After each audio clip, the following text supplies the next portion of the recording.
بسم اللہ الرحمن الرحیم۔ السلام علیکم ورحمۃ اللہ وبرکاتہ۔ معزز ناظرین و سامعین، آپ دیکھ رہے ہیں میرا یوٹیوب اسلامک چینل معاویہ لو اسلام، اور میں ہوں قاری وقار گوندل۔ میرے اس چینل پر اسلامک وظائف، قرآن و سنت میں مذکور دعائیں اور علم دین کے حوالے سے قرآن و سنت کی روشنی میں ویڈیوز اپلوڈ ہوتی ہیں۔ آج کی جو ویڈیو ہے نظر بد کے بارے میں ہے۔ نظر بد اتارنے کے لیے لوگوں نے اپنی طرف سے من گھڑت طریقے اور خود ساختہ اعمال جو ہیں بنا لیے ہیں۔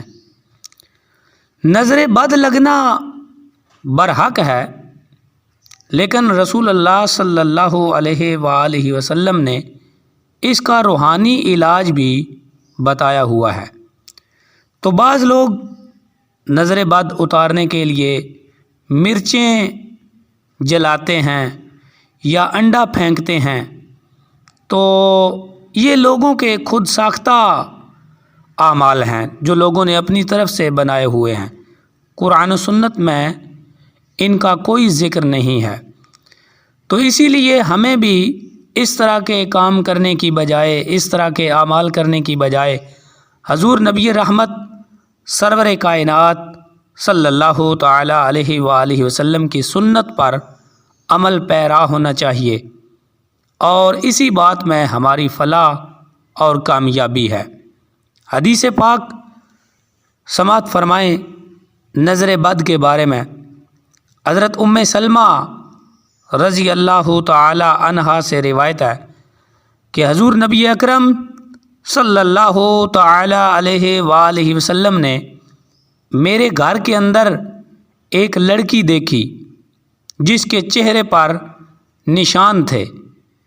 پیارے نبی علیہ السلام نے ارشاد فرمایا کہ اس پر کچھ پڑھ کر دم کرو، کیونکہ اس کو نظر لگ گئی ہے۔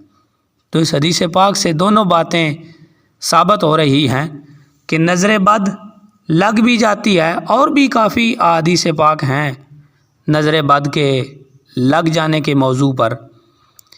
تو دوسری بات، پیارے نبی علیہ السلام نے نظر بد اتارنے کا طریقہ بھی بتا دیا کہ دم کیا جائے۔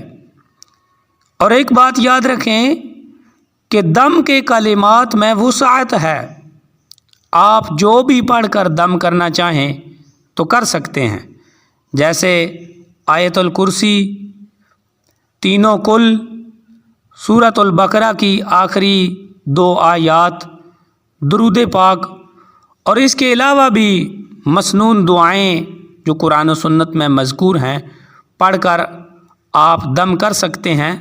بس شرط یہ ہے کہ ان کلمات میں، ان دعاؤں میں کوئی شرکیہ کلمات نہ ہوں جس میں غیر اللہ سے فریاد، مدد یا پناہ طلب کی جائے، یعنی اس طرح کے کلمات جو لوگوں نے اپنی طرف سے بنائے ہوئے ہیں، من گھڑت کلمات، وہ نہ ہوں۔ تو احباب، نظر بد اتارنے کے لیے میرے اس چینل پر قرآن و سنت کی روشنی میں جو کلمات ہیں اس بارے میں ویڈیو بھی موجود ہے، آپ وہاں سے دیکھ سکتے ہیں۔ تو اپنے بچوں کو بھی دم کیا کریں۔ جب صبح سویرے بچے نکلتے ہیں گھروں سے تو ان کو دم کر کے کلمات پڑھ کر پھونک مار کے بچوں کو نکالا کریں۔ امید ہے آج کی ویڈیو آپ کو پسند آئی ہوگی۔ ویڈیو کو لائک کریں، چینل کو سبسکرائب کریں، نیچے کمنٹس میں اپنی رائے کا اظہار ضرور کیا کریں، اور چینل کی کامیابی کے لیے میرا ساتھ دیں۔ میرے اس چینل پر انشاءاللہ قرآن و سنت کی روشنی میں علم دین کے حوالے سے بہت سا کام ہوگا۔ ملتے ہیں اگلی ویڈیو میں، تب تک کے لیے اجازت۔